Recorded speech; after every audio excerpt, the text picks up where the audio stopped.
इसलिए अल्पज्ञानी उप मुख्यमंत्री को यह पता होना चाहिए कि सरकार का एक भी पैसा उसमें नहीं लगा हुआ है। तो सर, इसे राम मंदिर बनने से आम जन को क्या सुविधा, क्या फायदा मिलेगा, ये सब मैं जान। सर, जो लोग अयोध्या नहीं जा पाएंगे उन लोग के लिए क्या कहना? सर, ये जो 22 जनवरी को अयोध्या में राम मंदिर का जो मतलब उद्घाटन हो रहा है, शिलान्यास हो रहा है, इस पर आपका क्या कहना है सर? ये राम जन्मभूमि पर भव्य राम मंदिर बनना यह सनातनियों के पूर्ण खुशी का दिन है, सामर्थ्य का प्रतीक है। और राम मंदिर बनने से विश्व के सभी सनातनी प्रसन्न हैं और राममय हैं। इसलिए हर एक हिंदू को जाकर के जो भव्य राम मंदिर बन रहा है, श्री राम जन्मभूमि तीर्थ क्षेत्र के द्वारा जो निमंत्रण दिया गया है, उस निमंत्रण को स्वीकार करके एक दिन अवश्य उस भव्य रामलला के दर्शन करना चाहिए। यह सभी हिंदुओं का यह सौभाग्य है और सभी हिंदुओं का यह सौभाग्य है और हम लोगों का, मेरा यह सौभाग्य है कि मैं अपनी आँखों से इस रामलला को उस राम मंदिर में विराजमान होने का सजीव दृश्य देख रहा हूँ।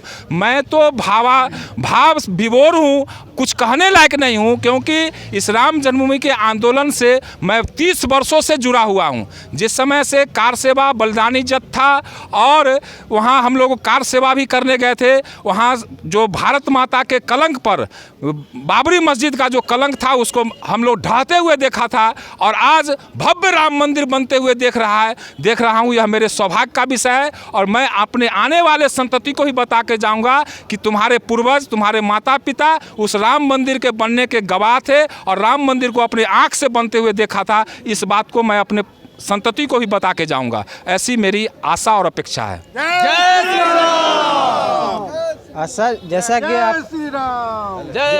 कि सर आपने बताया कि हर सनातनियों के लिए, हिंदू के लिए जो गर्व की बात है, लेकिन यहीं पे जो है बिहार के उप मुख्यमंत्री जो है तेजस्वी यादव विरोध कर रहे हैं इस राम मंदिर का। कह रहे हैं कि राम मंदिर बनने से बेटर है कि कहीं इसको अस्पताल बनाया जाए, भूखे को खाना मिला जाए। इस पर आप क्या कहें सर, ये बताइए।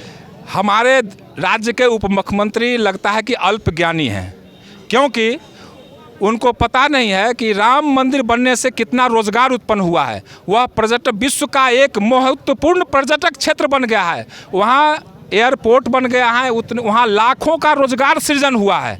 और अपने अल्पज्ञानी उप मुख्यमंत्री को मैं बताना चाहता हूँ कि उस राम मंदिर पर इस देश के प्रत्येक जनता का कुछ न कुछ सहयोग है। यह सरकार के पैसे से नहीं बन रहा है, बल्कि सनातनियों के गाढ़ी कमाई का एक एक पैसा सहयोग के रूप में प्रत्येक सनातनी दिया है श्री राम जन्मभूमि तीर्थ क्षेत्र को। आपको पता होना चाहिए कि इस आमंत्रण से पहले जब राम जन्मभूमि पर माननीय उच्चतम न्यायालय का फैसला आया, तो राम जन्मभूमि तीर्थ क्षेत्र के आह्वान पर हम लोग घर घर गए थे और सभी सनातनी अपना स्वेच्छा से निधि संग्रह के रूप में अपना दान दिए थे और उसी भारत के प्रत्येक सनातनियों के कण कण से जो पैसा निकला है उसी पैसा से बन रहा है। इसलिए अल्पज्ञानी उप मुख्यमंत्री को यह पता होना चाहिए कि सरकार का एक भी पैसा उसमें नहीं लगा हुआ है। तो सर, इसे राम मंदिर बनने से आम जन को क्या सुविधा, क्या फायदा मिलेगा, ये सब मैं जानता हूँ। राम जन्मभूमि एक स्वाभिमान का प्रतीक है, हिंदू सनातनियों के सामर्थ्य का प्रतीक है। अगर हम सामर्थ्यवान नहीं रहेंगे इस देश के लिए, हमारे शिवाजी ने घास की रोटी खाया लेकिन गुलामी स्वीकार नहीं किया। अगर हम देश स्वतंत्र नहीं रहेगा, हमारा स्वाभिमान नहीं बचा रहेगा, तो हम देश में रहकर क्या करेंगे? पशु के समान है। इसलिए राम मंदिर हर एक सनातनियों के सामर्थ्य का प्रतीक है। हमारा सामर्थ्य अगर फुला फला रहेगा, हम पराक्रमी होंगे, तो देश हमारा वैसे ही समृद्ध होगा। इसलिए मैं राम भक्तों से, भगवान रामलला से यह प्रार्थना करते हैं कि प्रत्येक सनातनियों को सामर्थ्य बनने का आप आशीर्वाद दें, क्योंकि भारत का प्रत्येक सनातनी सामर्थ्य होगा, आत्मनिर्भर होगा, तो ऐसे ही फलेगा फूलेगा हमारा देश, विश्व गुरु फिर से बनेगा। अब विश्व गुरु बनने की राह पर चल पड़ा है। मंदिर का जो अभी निर्माण हुआ है, इस पे मेरा यही कहना है कि यह सिर्फ सनातनियों के लिए नहीं, समस्त भारतवासियों के लिए गर्व का विषय है, क्योंकि विदेशी आक्रमणकारियों ने आके हमारे देश के गर्व को राम मंदिर तोड़कर मस्जिद बनाकर चूर चूर कर दिया था। इसलिए समस्त भारतवासियों के लिए गर्व की विषय है, न कि सिर्फ सनातनियों। आप बोले समस्त देश भारतीयों के गर्व की बात है, लेकिन कुछ लोग तो यहाँ के विरोध भी कर रहे थे, फिर कैसे हो गया? जो विरोध करते हैं उनसे हमारा आग्रह है कि गंदी राजनीति राम के नाम पर न करें, और अन्यथा इसके बहुत सारे उपाय हैं, बाकी राजनीति आप लोग किया करें। क्योंकि सर जैसे कि पता चल रहा है कि जो सरकार जो मौजूदा सरकार जो इस राम मंदिर के लिए आवाज़ उठाई है, जो राम मंदिर बनाने का काम कर रहा है, वो विरोधी पार्टी जो वो सिर्फ बोल रहे हैं कि बीजेपी जो बनाई है राम मंदिर, वो सिर्फ 2-3 मुद्दों पे काम करती है। राम मंदिर पे काम करते हैं, हिंदू मुस्लिम पे काम करते हैं, भारत पाकिस्तान पे काम करते हैं। इस पर आपको क्या कहना है सर?